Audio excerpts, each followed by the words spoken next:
Welcome to Royal Legacy, where we will explore the rich athletic history and deep family connections of BYU sports. Join us as we honor the past, celebrate the present, and look forward to the future of the BYU Cougars. Here's your host, Lauren McClain. How's it going, everyone? I'm Lauren McClain, and welcome to Royal Legacy, where we dive deep into the family connections of BYU sports. Joining me today is BYU football Fowler clan, Blaine the dad and sons Kellen, Landon, and Gavin. I appreciate you guys coming on. This is going to be fun. You guys ready? Yes. You guys look a little hesitant, but I'm excited to see what comes up. Everybody just doesn't want to talk at once. Yeah, so. Here we go.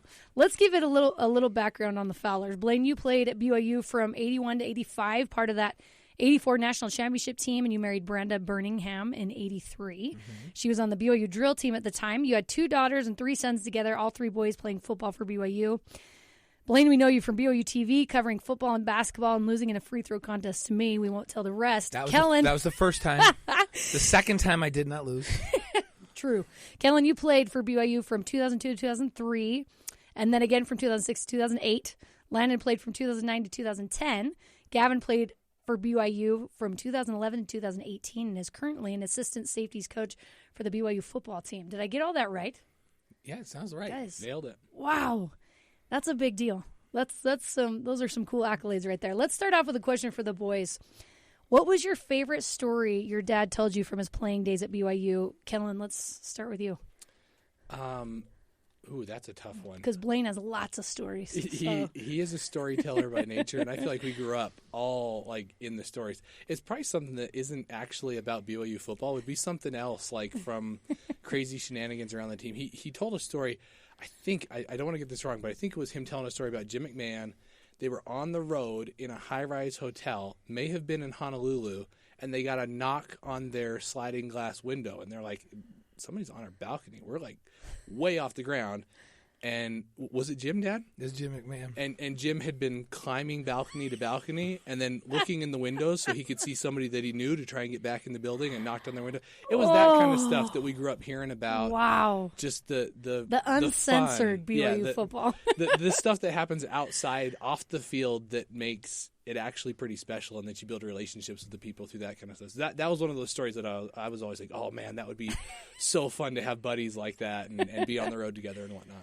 Jim probably loved that you were telling that story, too. The one word to describe Jim, fearless, right?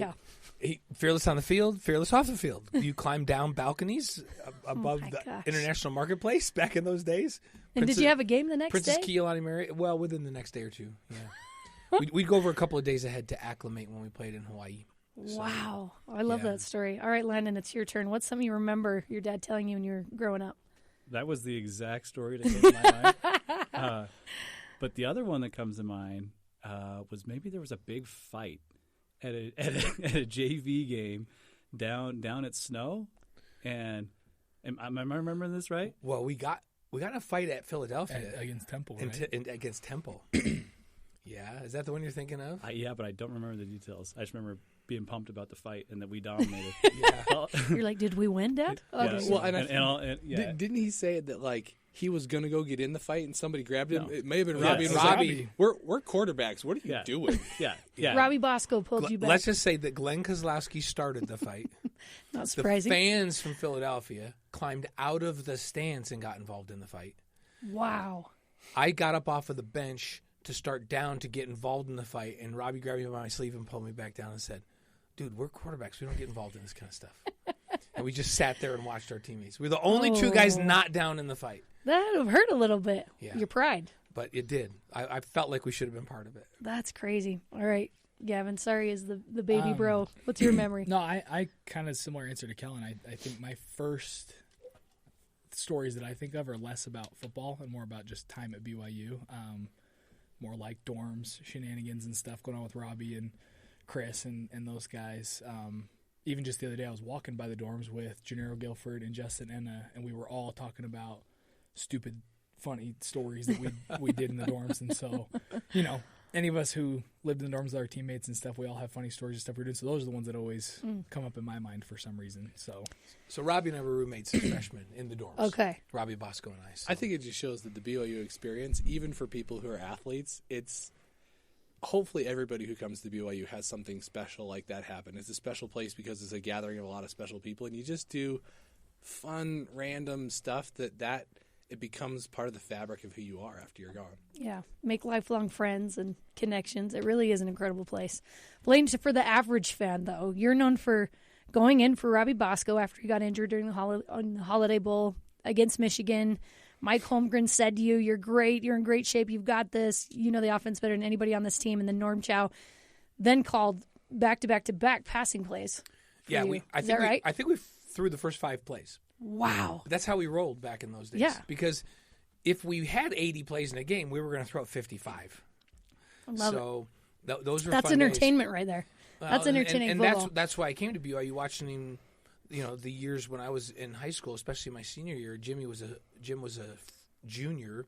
He broke a bunch of NCAA records that year, and we would watch the games when we'd see him on television, and they were just throwing it everywhere. And I was thinking about either going to Penn State or Pittsburgh or Syracuse, the schools closest to home, or Miami down in Florida. And then I would watch BYU and go, if you play quarterback, why would you go any place other than this? So it should be no surprise that when I went in the game, like Norm's not going to change what he's going to do. We're just going to keep slinging it. So I think we threw the first 5 plays. Well, here's something I love about you. I feel like you exude confidence, and I feel like that, just thinking of you even in your playing days, just going out there and you're like, okay, yeah, I got this, I could do this. So I want to know, where did that confidence come from that it seems like you've always had? I think you get that when you grow up. So my dad and mom were big about building up their children, whether it was me or my sisters, where it was give you positive experiences, remind you that you can do hard things and that you're good at what you do, and that you should be confident and you can go full forward and you don't be afraid to fail. And when you do fail, they pick you up and say, that's cool, everybody fails. That's how we learn, we push forward. So it came from the environment that my mom and dad created. So, and Grandpa Fowler, these guys will tell you, he spent his whole life as a counseling psychologist. So he understood, what it meant to build children and families that were confident and could compete and do all of those things, but not just so that they could compete in athletics, even though my dad was a very fine athlete, but so they could compete in life, because life is a big competition at times, and there's a lot of setbacks, and you got to be able to pick yourself up and just go forward and have confidence that you can do it. So it's something that Brenda and I have picked up on and noticed. And Brenda even noticed it as she came into the family that, hey, Grandma and Grandpa Fowler are really good with this. They're confidence builders. They're lifters.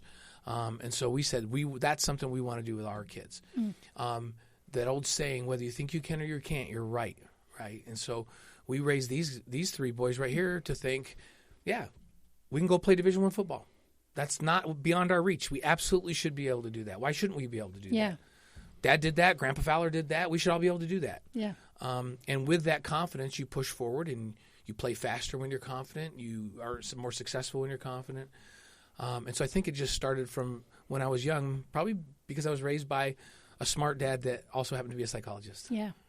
And from you guys' perspective, and we'll start with Kellen, is that something you feel like your dad and mom really did push upon you guys as you were growing up? No question. I think that and just like having a standard of excellence that was expected in the house, not always about athletics, but also academics, about how clean you kept your room. Like there was just high expectations supported by the fact that they told you and knew and in every interaction just believed that you could do it. That's why the expectations were high. And so I think that it both set your ambitions high, but also gave you the confidence to reach and actually go accomplish those things.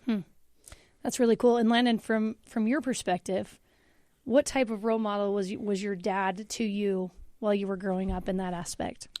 Yeah, I think optimism is such an incredibly important characteristic. And, I recently read this too as it relates to business, that the best people in sales, the number one quality that is the best predictor of success is optimism. And we definitely were taught that by our dad, right? Like we come out of a basketball game and say we didn't have the best game, we didn't score 20 points, we missed some shots. That's not what my dad would focus on and talking us through the game after. He would focus on, you hustled really good on defense. You got rebounds. You're a good teammate. I love the layup that you went and got in the second quarter, and just kind of built you up because, again, like you believe in yourself, and it's the ultimate predictor of success. And, I still carry it with me today, right? Like I work at a startup. It's a lot of ups and downs. It's not always just perfect linear up and to the right. Like we have setbacks. It's hard. And keeping that optimistic mindset is huge.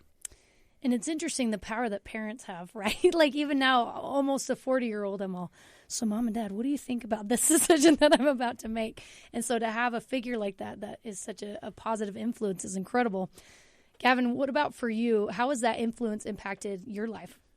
I mean, a lot, like what Kellen and Landon said, just the the constant confidence it's given me, but and really forever with accomplishing all the goals we had as kids to play college football. But then even now, I'm working into getting into the coaching industry, and it's a hard road. It's very competitive. There's a lot of people trying to get into it, but there's a lot of other people that get into it early and then wash out because they give up or they don't necessarily believe they're going to make it because they're not willing to kind of persevere through those first stages of the grinding years. But the confidence that my mom and dad have given me and my siblings, my brothers and stuff is just that if I just stay at it and keep working hard, that things will work out. And I believe that just because that's how I've been raised to think is that I can accomplish anything I want to. And so, the lessons I learned from them, I have to carry every day still with what I'm doing right now. And the nice thing is it's a self-reinforcing frame of mind. Because when you believe you can accomplish things, you try. And when you try, the more times you get out there and give it a go, the more often you're actually going to accomplish something. Right. And then you say, I've done this before. You look at all three of us, we were all walk-ons. Like it takes a lot for you to walk out there and say, okay, I got to go prove that I belong. And but I think despite that, we all kept getting up. And sometimes the walk-on, you get knocked down really hard, and you have to jump up and be like, wow, do I actually belong here? But I think I can hack it. I think I can be here. I think I can make it. And so, there's a podcast that Chad Lewis, who's the athletic administration, did here where he actually talks about, with Nate Mickle, who's a former teammate of mine, the power of being a walk-on and having to prove yourself and getting up when you're down. And I think there's a lot of lessons that come from that luckily we've been able to kind of live that experience, and that builds that confidence for the future.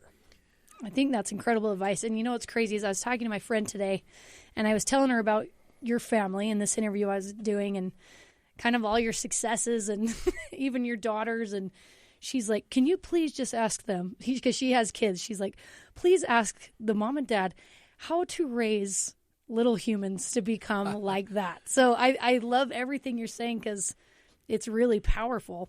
Let's go back to growing up in Kaysville, Utah. Kellen, I know you were born in California, though. Mm-hmm. But then you were kind of raised in Utah, right? He was only lived in California for one day. Really? He was born at the Holiday Bowl when we played Missouri. He came a month and a half early. How did I not know that? I didn't know that. Yeah, so we were down. We were down with the team. Brenda was 7 months and a few pregnant. And Dr. Udall, who was the team. So there's a team orthopedic surgeon. There's also a team generalist. Yeah. So family doc that takes care of coughs and colds and all that. Dr. Udall was that generalist. And he said, I know she can't fly commercial, but she can come on the charter with me because I'm not coming down until the middle of the week. You go down and she can come with me. She's a ways away. She went and got checked, and they said she was fine. She got to the hotel, and the day before the game, the day before we played Missouri, she said, I kind of have a stomach ache. This was our first baby. I kind of have a stomach ache. Well, Mark Bellini and I were planning on taking her to the mall. And she said, I don't think I should go to the mall with you guys. Maybe I should just lay down and rest. We said, yeah, you should lay down and rest.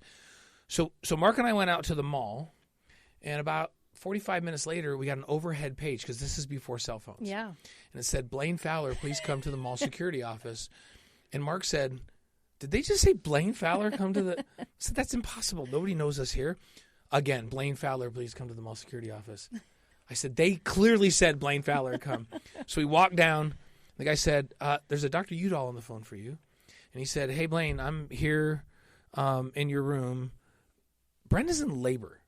And so I think you better get home or back to the hotel to the Hilton, Mission Bay Hilton where we used to stay. We pulled in. We got there. Brenda sat up. And maybe this is too graphic for the show, but when she sat up, her water broke. Oh, man. And the first thing she said is, "We can never come back to this hotel again." and Dr. Udall said, "Well," that's what she was thinking about. Dr. Udall said, "Well, I was hoping that we weren't going to have a baby, that we could slow this thing down, but now we're having a baby for sure." One of my teammates, another quarterback, Randy White, his dad was an OBGYN at Tri-City Hospital in Oceanside, up the road, 25 minutes, 30 minutes. Wow. So we called him. He said, "Yeah, come meet me." We got in the car. We drove up. Kellen was quick, came quick, although they did not do epidurals there after we practiced all this stuff here. So any moms listening, no epidural for Kellen. We had the baby in the night right before the game. Oh, actually, it was early a.m., day of game. And I went to the game, borrowed Mark Bellini's car, picked them up after the game. We went out to North Island Naval Air Station and met the team charter. And Kellen, who's like a day old, we carry him up the stairs. Oh, my gosh. And Elder Holland and I were just reminiscing about this 2 weeks ago. Wow. He came to the basketball game, and we caught each other's eye, and he waved me over, and we had a great visit. Because Elder Holland was the president of the university at the time, and since I was the car sick kid, I always sat in the front row on the bus with he and Pat, and he brought it up. He said, "You remember when you had Kellen down in San Diego, I was the first person to hold Kellen other than you and Brenda. Because when we got to the top of the stairs, he said, we saved the front row for you guys. Here, let me hold the baby for a minute. Let me hold little Jeffrey," he said. And then you guys get How settled did you in. not name him Jeffrey after that, Mike? Because we'd already decided Kellen. Then either. So we settled in, and then he handed him to Coach Edwards, who cooed over him for a little bit, and then they handed him back to Brenda. So the first two people ever to hold Kellen after he was born, other than Brenda and I, were Jeffrey R. Holland and LaBelle Edwards. Kellen, that's a on the charter pretty flight. Crazy story. Yeah. That's a lot to live up to. So that's why he was born in LaBelle Edwards California. and Jeffrey R. Holland. He was supposed to be born at Utah Valley Hospital. He was born. I was in only in California long enough to be able to claim it if I ever want to, because I have a birth certificate from there. But which a lot of people do. All, so. They're like, "Ooh, I'm not from Utah. I'm from California." You could totally do not that. Very people that played with us know that story, but not very many people know that story. So that's amazing. Wow.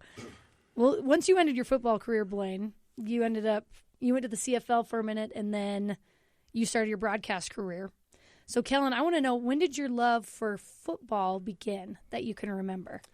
It started before I can remember, I think, is the real answer there. Like, from the earliest memories that I have, I remember running around the family room. We had a little Tykes basketball hoop that had a locker, and the locker connected to it was always full of balls. And so it was just always there. And I think people always ask me, like friends, now that I have kids, they say, "So are you going to make your boy," I only have one, he's 3 years old, "Are you going to make Tanner play football?" And I say, "Well, no, I'd never make him do anything." Like, "Well, but you clearly were forced to play football." And it's like, I don't think there was a lot of forcing that it took. I think we just grew up in a place where it was around. And, we in the early years that I don't remember, I watched my dad and his teammates play, but then he was broadcasting. So, it's just kind of been part of who we are. Football's a part of our family. Landon, how big of a role would you say sports played in your family growing up?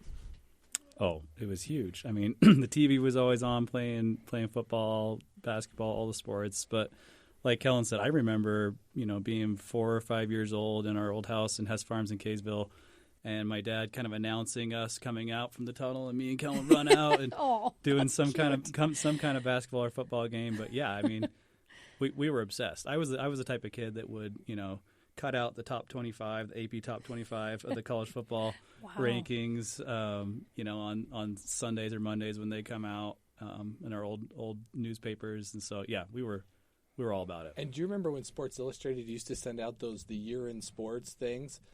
We pretty much wore out the tape on the 1991, 1992, 1993 year in sports. Those were on repeat when we were, 7, 8, 9 years old. So it wasn't just football; it was all sports. Well, you're kind of brainiacs too. Let's be honest. So you probably like the numbers too. Was it like? Did you like the scores and that kind of stuff? Because you mentioned you cut out the top 25. Oh yeah. Track all the rankings, track all the statistics. I mean, yeah, I'd play full seasons of the college football season down in the basement by myself, tossing the ball back and forth, announcing it like I'm pretending I'm my dad announcing the game. Gavin would get in there and get in all that stuff too. In fact, I remember one time Gavin and I were playing in the backyard in our old house, or this is our newer house in Kaysville, and Gavin did a little spin move jump on me, and his head ran right into my tooth and actually killed my front tooth.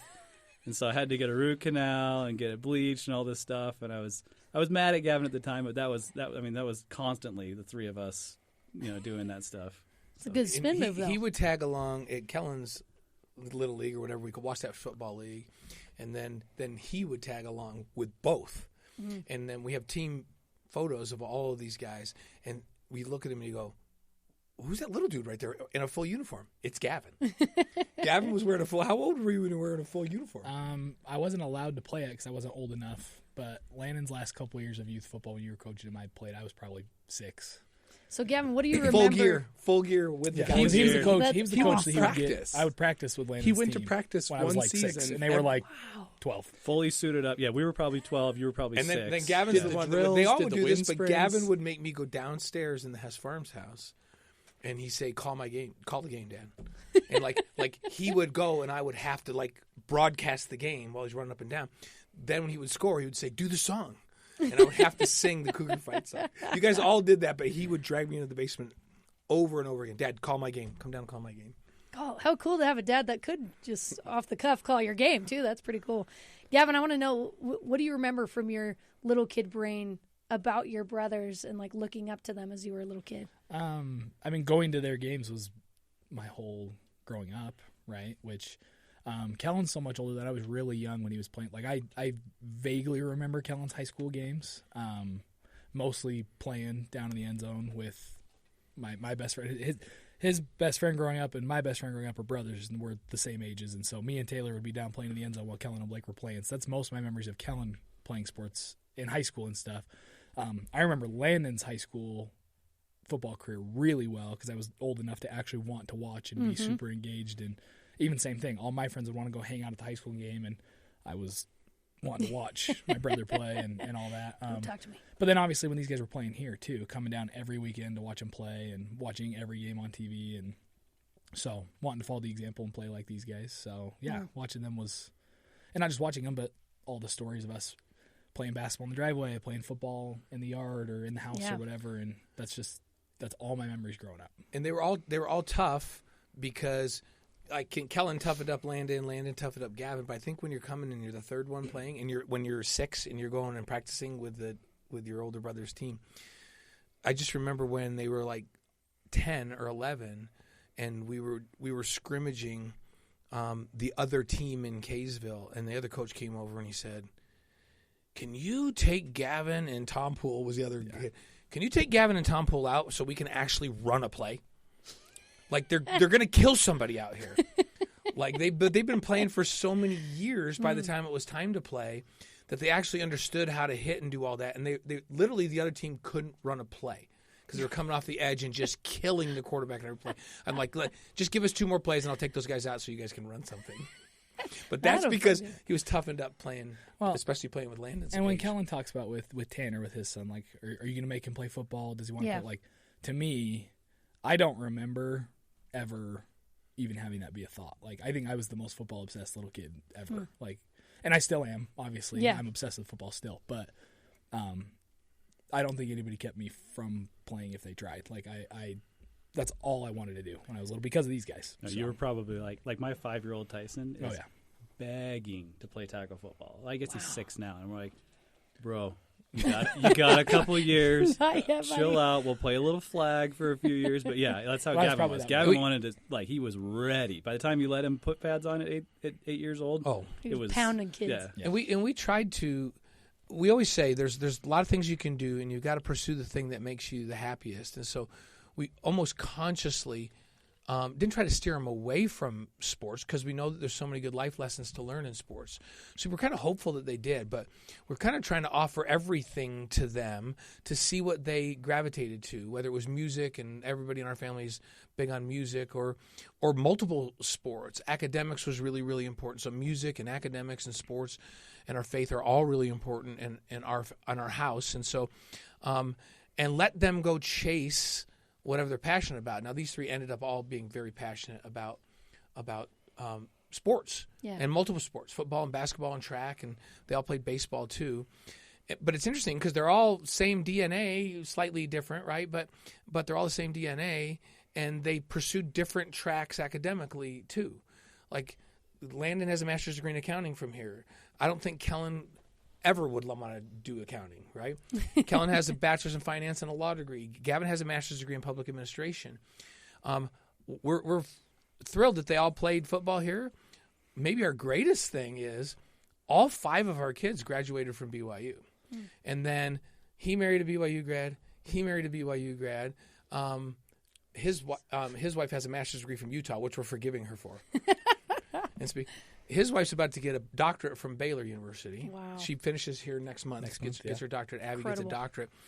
But we've got this big, huge BYU on both sides. Now, and Libby graduated. She married a slacker who graduated from Stanford with a master's degree from Stanford.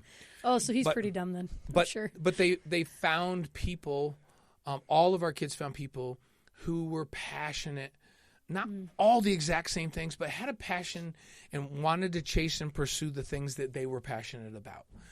With a couple of them, it's nursing. Kellen's wife and Landon, so Sarah and Abby both are in nursing, and Courtney's in speech pathology. They're all kind of medically related. Dallas is in finance, and Libby's in entertainment, and Nicole has graduated in broadcast journalism. Yeah. So, and her husband is in real estate development, but and he graduated from BYU too. So. Wow. Yeah. What an incredible legacy, Blaine. Yeah. BYU's been a big part. BYU's been a big part of our life. And you need to host your own parenting podcast. That's next. Grandpa Fowler. If Grandpa Fowler was 20 years younger, he should have done a parenting podcast. If podcasts were a thing. Yeah, he would have been good. Because we all talk about things, and these guys as parents now, and we all talk about, here's what Grandpa and Grandpa Fowler did. And we all go, yeah, that's the way you do it. Right. That's incredible. So, yeah, they were a great example to all of us. Let's talk about how you all ended up at BYU. Speaking of, Kellen, you turned down an appointment to the U.S. Air Force Academy to attend BYU.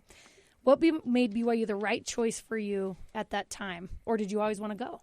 Well, I think I always wanted to go, deep down in my heart. But then when you're a teenager, there's always that thing I kind of want to do something different. I want to carve my own path. And so there was probably a time, sophomore, junior year in high school where I was trying to, find another avenue, to be honest. I went to football camps at Cal Berkeley and was headed up to the University of Washington, places like that where I could just see what else was out there. And I think with the Air Force Academy, because they were in the same athletic conference as BYU, and my dad had broadcast a bunch of games, we'd always heard really just positive stories about the quality of the people who went to the academies and the quality of the education there and the doors that it opens up. And as a relatively ambitious teenager, that was something that kind of caught my attention. And the fact that you had to get an appointment or the letter of recommendation from one of your state congressmen, things like that. I knew that it was a very prestigious thing, and that if I went there, it would really be a great opportunity for me. And at the time, when you're in the process of looking at academic matches and the things that you, as an 18-year-old, you don't really know what you want to do, but you want to know that they're interesting programs, but then also the fit in the athletic world, you're trying to feel out, where am I going to have an opportunity to play and do well? Yeah. And so I was very interested in Air Force, went out there on a visit, had a great time. I had played quarterback in high school, was following more in my dad's footsteps, and Air Force, being an option school, they wanted me to come be a quarterback. They actually told me on my recruiting visit, if you want to score touchdowns in, at the time, Cougar Stadium, now Lavelle Edwards Stadium, you need to come play for us because they're going to put you on the defensive side, but you will score touchdowns in that stadium if you come play for us. Wrong. They knew their sales pitch. Coach Peterson, he was good. Yeah, they were good. But, and so I was interested in all that stuff, and I explored some of those avenues. But I think when it came down to it, time to really make my decision, I had heard so many stories throughout my life about what the BYU experience meant to my family, the people in my family, my mom and my dad and their siblings and my grandparents off the field. And so I just felt like I wanted that. I wanted to be surrounded by a lot of other people who had chosen to come to a faith-based institution, whose values aligned with mine, to a place where I felt like I gave myself a better chance to find my forever companion and get married. And I think when it, like the final decision, I said, if I go out the first week of fall camp as a freshman and I tear my ACL, where am I going to feel the most at home and the happiest? And that felt like BYU. And I still sometimes wonder, if I would have gone to the Air Force Academy, what would I have done? Like, would I have flown jets? Would I have gone into medicine? Like, what other paths would I have gone down? And I'm still confident that it would have opened amazing doors for me. But BYU just felt like the place I needed to be. And sometimes, when it makes sense in your head and it makes sense in your heart, then you go. And I'm so grateful that I did, because you do have such a fun opportunity to interact with great people. Like my best friends. I have a few really close friends from high school and growing up, but by and large, my best friends and my wife's best friends are the people that we spent all that time with here at BYU, and the memories that we made and everything else. So that was the experience I was hoping to get and did get here in Provo.